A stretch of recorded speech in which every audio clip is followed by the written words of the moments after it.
Hey guys, welcome to the Questioning Christianity channel. Today, I'll be sharing with you one of my testimonies. But first, I'd like to share with you a quote I came across about the Harry Potter books. I actually stopped and looked at this for a second. It hit me that Joe Rowling didn't change my life. I was only 8 years old when I read my first Harry Potter book, and there wasn't all that much to change. I was 8 when I started, and now I'm 21. I've had these books to read and learn from and cherish for 13 years. Joe Rowling didn't change my life. She shaped it. Now this is how I feel about the Bible. I grew up with stories about Jesus and his love for us. Stories of Joseph and his ability to forgive. They taught me about ethics and the importance of mercy and grace, not only to seek these things from God, but to learn how to give these things to others. These lessons shaped my character and therefore shaped my life. You see, I love the stories of people getting out of gangs or quitting drugs because they gave their life to Christ after having an experience that proved to them that God was real and that he loved them. We all love those stories, but that's not my story. You see, I've never done drugs and I've never been in a gang. But if you wrote down my testimony, it'd probably make up a book, or at least 23 books to be exact, all about the blessings that God has given to me and the miracles that have happened in my life. Now, I don't have time to go through all of these with you, but as a college student, there's one in particular that I'd like to share with you today. During the second semester of my sophomore year, I was enrolled in a stats class. Now, as much as I enjoy stats, it's in no way my strongest subject. But it was about midway through the semester when I found myself waiting in the hallway for our discussion class to begin. During our discussion class, there were two things that happened. First, we turned in our homework, and then we took a quiz. Now, due to some unfortunate circumstances, I wasn't able to attend the two lectures that week, nor did I do the homework. Having not even seen the material on that quiz, I knew there was no way for me to pass. And I was there simply just to get my name on the attendance list and to go over the homework that I missed. But the more I waited, the more panicked I got. And all I could think about was how far behind I was and that I should just drop out of college. Now I knew this was my fear talking, so I turned to God in prayer. I found myself struggling with words as I talked to God. After all, I didn't deserve help. I got myself into this mess, and although I wanted to trust God, I would ultimately be the one who'd have to put an answer on that quiz. And I didn't see how things would work out. Sometimes the biggest obstacles when God tries to help us is ourselves. I knew this was a trust issue, so I searched for examples of what trust looked like in my life. I started to think about a tree climbing class that I'd taken earlier. And yes, it was as awesome as it sounds. The class taught rope rigging and tree ascending and was a prerequisite for people that wanted to study things like tree biology. Now I have this thing where my body doesn't do so well with heights. To put this another way, I hate heights. And my hands literally start to shake when I climb a 5-foot ladder. Nevertheless, I've learned to work past my fears and I've always enjoyed overcoming them. One day, I found myself climbing 200 feet up a tree. Okay, it was more like 30 feet, but it felt like 200 to me. And although I didn't consider myself a tree hugger, at that moment, I was. Now my professor saw me hugging the tree and yelled at me to trust the rope. I was like, I am trusting the rope. I climbed up here, didn't I? At that, the professor responded by leaning back in his harness, throwing his hands in the air, and yelling, trust the rope, as he swung out from the tree. Now with his rope tied to the top of the tree, you could see the whole tree sway under his weight. My only thought was, I'm about to see someone die today. Now my professor swung back to the tree safely and yelled back at me, that's what trust looks like. And ultimately, he was right. As I was thinking about this experience waiting outside my classroom, I started to question, how could the professor trust this rope so much? It was at this point that I realized his trust was based off of two things, knowledge and personal experience. The professor was extremely knowledgeable about the tensile strength of each fiber in the rope and in the harness. He knew what kind of braids each rope had and what their purpose served. He knew whether the friction sheath on the rope was weight-bearing or not weight-bearing, and he knew what the strength and structure of each tree was. But not only did he have knowledge, but he had personal experience. They tell you in tree ascending as well as in rock climbing to never use someone else's ropes because you don't know what they've been through. But the professor knew what these ropes had been through.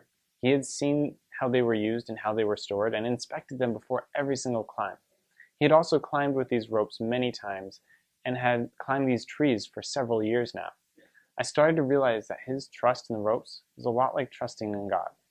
I had knowledge of God's word and started to think upon his promises, Promises like, I will never leave you nor abandon you. And others like, for I know the plans I have for you. Plans to prosper you and not to harm you. Plans to give you hope and a future. And so on. But I also started to think of my personal experiences with God. You see, I'm severely dyslexic, which means I have a neurologically based learning disability with regards to written language. Or in other words, I can't read. Or at least, I couldn't. In the 5th grade, I was assigned a substitute teacher to write everything down for me in class, because at the age of 12, I could not read or write at all. And my school had the audacity to tell my mother that I would never learn to read or write, and that was okay. My mother simply said that wasn't good enough. And due to many miracles, I stand before you with the ability not to only read and write, but as a person who's about to graduate with a double major and a minor. Although graduation seemed a long way off during my time as a sophomore, I knew God had brought me to college for a reason, and it wasn't so I could drop out. Thinking of my knowledge about God's Word and my experiences with Him in the past led me to saying a prayer that was a little bit different. I asked God not for a 4.0 GPA because I knew I didn't need one. I didn't ask to be rich, but simply asked to not be poor in terms of my grade. I knew God had plans for me, and that plan had a minimum GPA requirement. So I asked God to provide for me what I needed, nothing more, nothing less. I later found this verse in Psalms where it says, "Give me neither poverty nor riches, but give me only my daily bread. Otherwise I may have too much and disown you, and say, 'Who is the Lord?' Or I may become poor and steal." And with that mindset, I walked into my class and sat down. The graduate TA stood at the front of the class and saw that only about a third of us had shown up, since Thanksgiving was a couple days away. He looked at us and said since there were so few of us, he wasn't going to give the quiz. My heart jumped for joy as I thanked God. But it doesn't just stop there. The TA said that he was going to give us all A's just for showing up. I was speechless, for I've never seen a professor do this, little less a graduate TA. But it didn't just stop there. The TA goes on to say that we'll be going over the homework together before we turn it in, so that we can fix any mistakes that we might have made. I pulled out a blank sheet of paper and was able to make it through every single problem on that assignment. I walked out of that class with 100% for that day. Overall, that discussion was a small part of my cumulative GPA, but more than affect my grades, it improved my trust in God.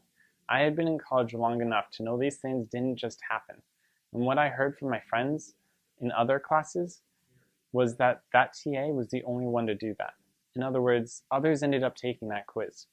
I knew God didn't just have plans for me, but that He had big plans for me, and that He was willing to help me get there. Now don't get me wrong, studying is really important, and I've studied really hard since then. But one of the coolest things was that my GPA jumped up to the low 3s and hasn't moved up or down in several semesters. And in terms of bracketing on job applications, this puts me in a comfortable position. Now it's not worth bragging about, but it's nothing to be ashamed of either. I want to tell you that experiences like this happen all the time. I've gone to interviews only to find out that I applied for the wrong job. But after prayer and trusting in God, somehow I walked out of that job interview with the job I meant to apply for, and even a second job lined up for the future. God has been so present in my life that the idea of a coincidence no longer satisfies my need for an explanation. So if you would like to improve your trust with God, I encourage you to read the Bible and increase your knowledge about Him. And when you have any questions, you can always come to us for help. But I also want to remind you to remember the experiences that you've had with God. And if you haven't had any yet, I encourage you to pray and ask God to be present in your life and to take you on an adventure. Hey guys, I hope you enjoyed this video. I want to let you know that being a Christian isn't just about receiving physical blessings, but rather spiritual blessings as well. One of the most amazing things is seeing how God can change a person's character and use them to bless others. One of the easiest things I've done in my life is give forgiveness to someone that I hated. If you'd like to see how I was able to give forgiveness freely and would like to learn how you can change your life, click on the video down here.